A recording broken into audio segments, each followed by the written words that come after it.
Hey, what's up? This is going to be about a very hot topic that has been around for a very long time and it just seems to keep growing steam. It's essential oils. So, essential oils, there's tons of questions people can have, and the first thing I want to start out with is which ones I avoid. So, in general, for men and for young boys, I try and stay away from lavender. Lavender, clary sage, and tea tree, all of those can have a bit of a pseudoestrogenic effect on men's bodies, especially on younger men, boys, teenagers. I stay away from those. I don't suggest those. Maybe occasional use would be okay, and after that occasional use, make sure the kiddos get zinc and iodine because those can reduce the estrogenic qualities of those things that they're taking. It's long been known that it's basically a liquid medicine kit that you can use for a lot of different purposes, and there's too many to list right here and right now. But some of the things to cover that a lot of people have questions about is essential oils for their dogs and stuff, and the bottom line is dogs have a huge olfactory sensors. You know, they've got a huge nose that has a lot of sensitivity to a lot of different things. And from what I understand, the earlier a puppy is introduced to essential oils, the more likely they are to be receptive to it. But if you introduce it later on, they may have harsher reactions just because of how powerful these essential oils can be. With those things being said, I definitely like lavender for its calming effects and for sleep, and since I don't recommend it for men, I would usually go with something different like bergamot or frankincense or chamomile. And that's the cool thing about all these different essential oils is that if you use them and find one particularly not to your liking, like this is true of me, like when I was a young kid, my dad really loved the York peppermint patties, and I tried one and was like, what? This isn't good. This is not candy. This is disgusting, actually. I can't even stand this. So I wouldn't really mess around with the York peppermint patties. And since that time, since it was just nothing like what I expected, I don't really like peppermint essential oil. Sometimes here and there, just a little bit is okay, but I won't generally use that for like the therapeutic, like headache release kind of things that a lot of people use peppermint for. Around and outside the home, peppermint may be beneficial for keeping insects and other pests away from your home.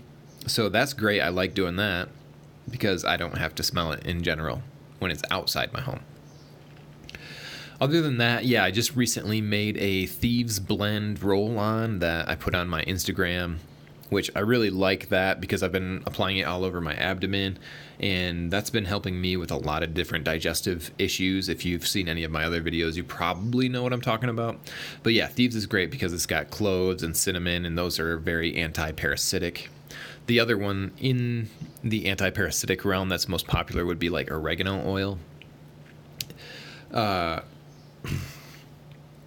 In general, I usually wouldn't even mess with the doTERRA or the Young Living. You don't need to go join one of those companies to get good quality essential oils. There's tons of ones out there that you don't need a membership for, like Now Essential Oils. I use those a lot. I mean, I would probably prefer to use the organic ones from Now Essential Oils, but I still believe they're so beneficial that even if I don't have the organic one, I will use it because they're powerful little compounds inside there that can do a lot of things, like clearing congestion with frankincense is one of my favorite things.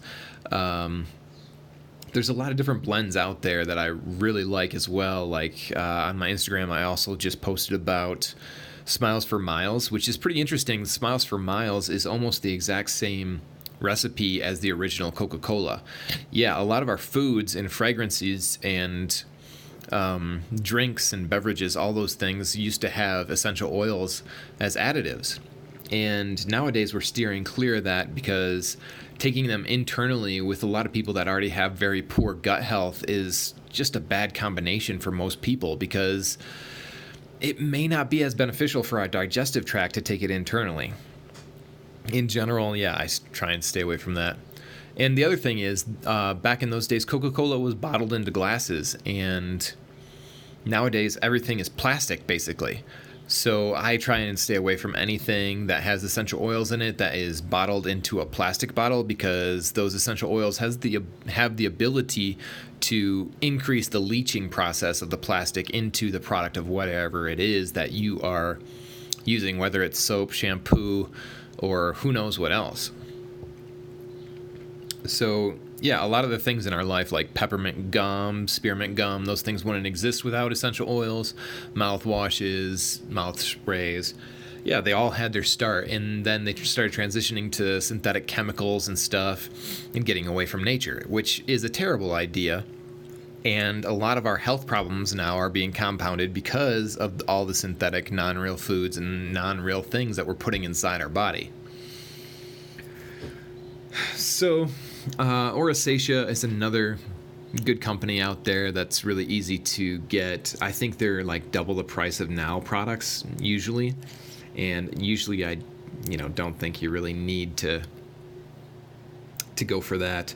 Back to the animals, if you have cats actually could have more trouble with essential oils than dogs, just because their liver processes compounds differently than ours, and it could be easier for them to increase their toxicity in their liver. That could be really difficult for them. Also, they rub on each other a lot more per se than dogs, and also they lick themselves to clean themselves, so the possibility is that they would get a higher toxicity from a smaller amount of essential oils than pretty much anybody else could, basically, right? So some of the other things out there that are most common would be like a stuffy nose.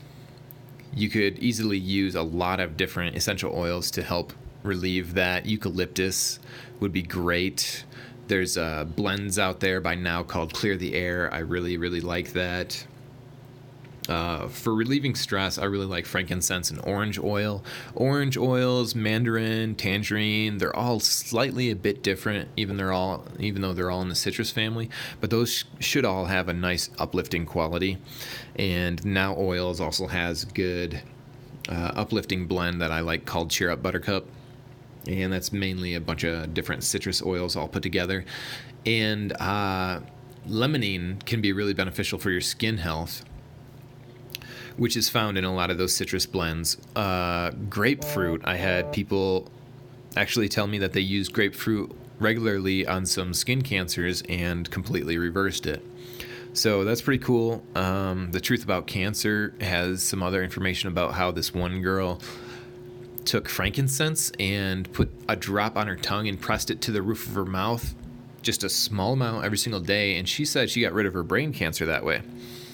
Now, again, in general, I don't suggest using essential oils internally unless you do tons and tons of research or you have a practitioner who is very skilled and certified.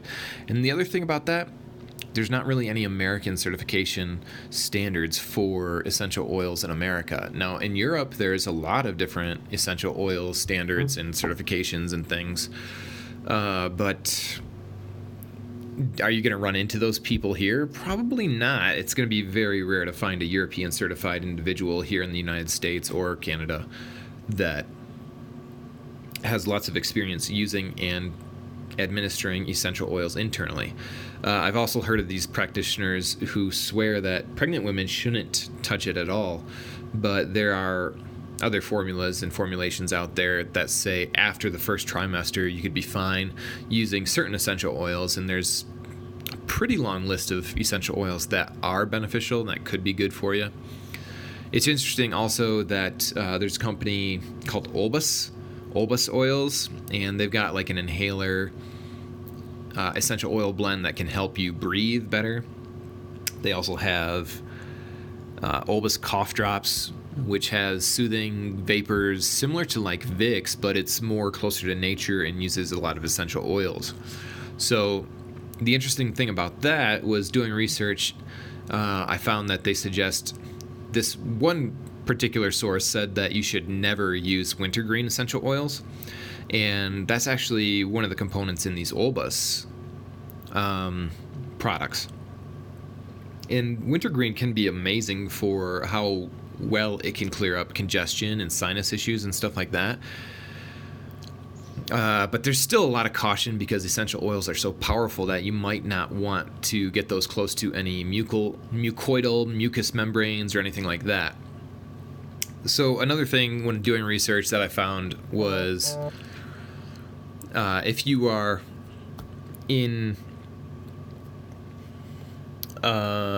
if you're watching some of these old movies about like the plague or the bubonic plague, or you see these old school apothecary people who are administering essential oils as medicine, etc., you might have seen these, or it was also featured in some games like Assassin's Creed, I remember that, but you might see these apothecary people that have these long beaks, and I never really understood that costume, was like, why would they do that? But apparently those long beaks were filled with rags that they would put a little bit of essential oils on, and that would purify the air that they breathed and pretty much help them remain healthy. So that was always really cool to find out the meanings behind some of these things. Let's see. So the other thing is, some of these essential oils get really, really expensive, like sandalwood essential oils. Those could be easily $55 or more per half ounce, or even smaller quantities. A lot of the ones on the market now are ones from Australia, which aren't really known for their therapeutic qualities, but you're going to pay a bunch for. The real sandalwoods with the amazing therapeutic qualities all come from India, and expect to pay a pretty penny for those ones, because it can take, a long time, maybe 80 years to grow a really nice sandalwood tree, and then to condense it and make, an ounce could take hundreds and hundreds of pounds of the sandalwood tree in order to produce that amount of oil. So that's why you're paying so much for it. One of the things that people always talk about is headaches, and some people may benefit from the peppermint, like I was saying before. Some might benefit from tea tree for headaches, or possibly even vetiver. There's another different line out there by Oracea, or Oracacia, however you want to say it, that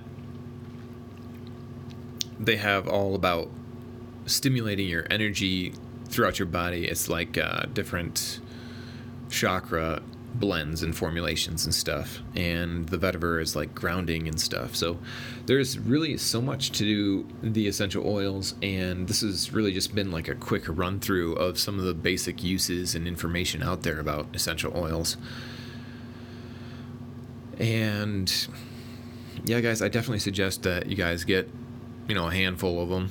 Start out with some of the most basic, like eucalyptus. It's great for clearing up odors, clearing air, clearing your sinus passages, things of that nature, especially if you suffer from possible allergies. So it may be beneficial for that. Okay, guys, well, stay healthy, and thanks for listening. Like, share, subscribe.